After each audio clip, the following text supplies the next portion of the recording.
Guys angel one के last video में ना हम लोगों ने डिस्कस किया था क्या 242 से 282 से लेकर के 380 319 क्या ये प्राइस अब हमको देखने को मिल सकता है। 242 और 282 ये हम लोगों ने आज लगभग एक हफ्ते पहले डिस्कस किया था, जिसके बाद 282 पर क्रॉस करते हुए आपके एंजल वन ने बहुत बढ़िया रिटर्न्स दिए। आपके यहां से 319 को भी क्रॉस कर सकता है क्या एंजल वन। कल के दिन कंपनी के क्वार्टर फोर के रिजल्ट्स है और इस बार एक्सपेक्टेशन कंपनी से बढ़ जाती है, क्योंकि पिछले साल जैसा आप लोगों ने मेरे प्री एनालिसिस में देखा भी होगा कि कंपनी ने बहुत बुरा परफॉर्म किया था पिछले साल मार्च में। क्या इस बार कंपनी उस परफॉर्मेंस को बढ़ा सकते हैं, क्योंकि अगर थोड़ा भी इंप्रूवमेंट कंपनी देती है तो ऐसे में कंपनी का इंप्रूवमेंट ग्रोथ में नजर आएगा कल के रिजल्ट्स में।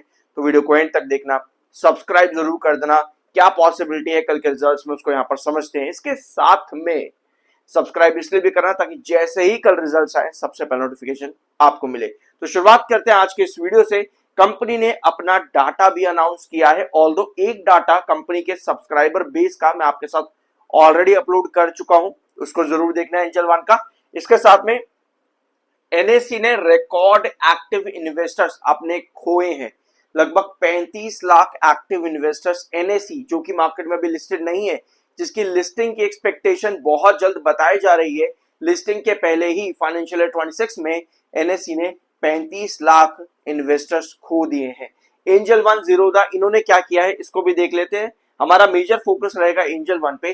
तो एंजल वन ने 8.15 अकाउंट्स खो दिए हैं फाइनेंशियल ईयर 26 में। एंजल वन ने 8.15 लाख अकाउंट्स खो दिए हैं, जो कि एक बड़ा ड्रॉप बनता है। लगभग 23% कंपनी कंट्रीब्यूट करती है फाइनेंशियल ईयर 26 के जितना भी ओवरऑल जीरोधा एनएससी मिला करके, उसमें 23% अकेले एंजल वन ने खोया है अपना इन्वेस्टर अकाउंट।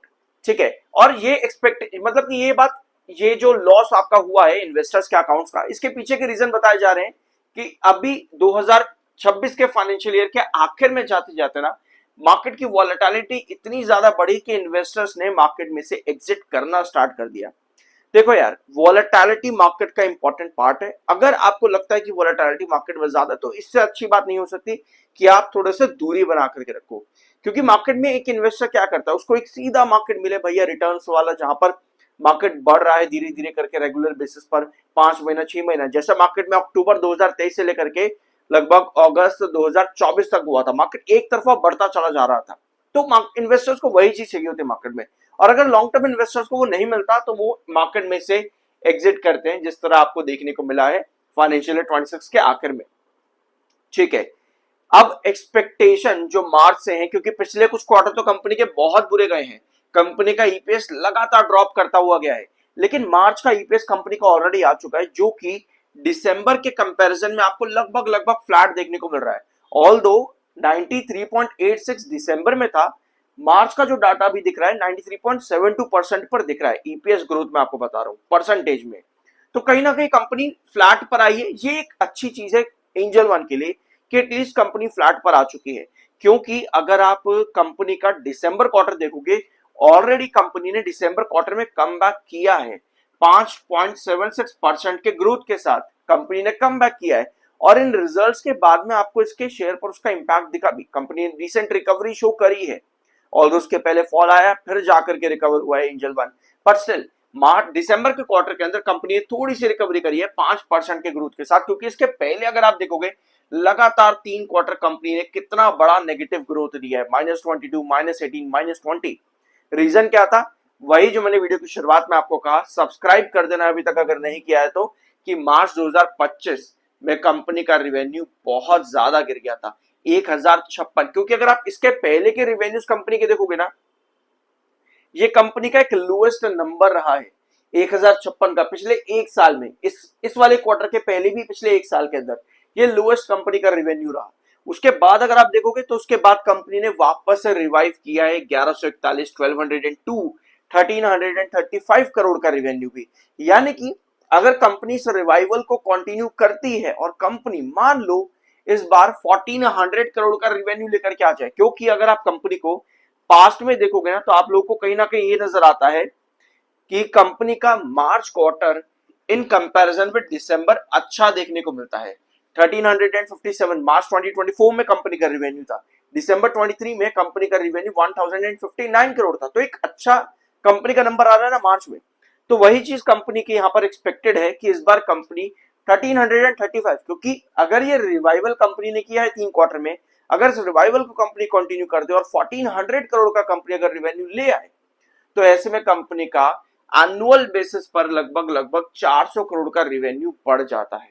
अगर कंपनी इतना रिवेन्यू देती है तो कितना ग्रोथ गया, लगभग 40% के आसपास कंपनी ग्रोथ कर देगी यहाँ पे, चूंकि बड़ा ग्रोथ है।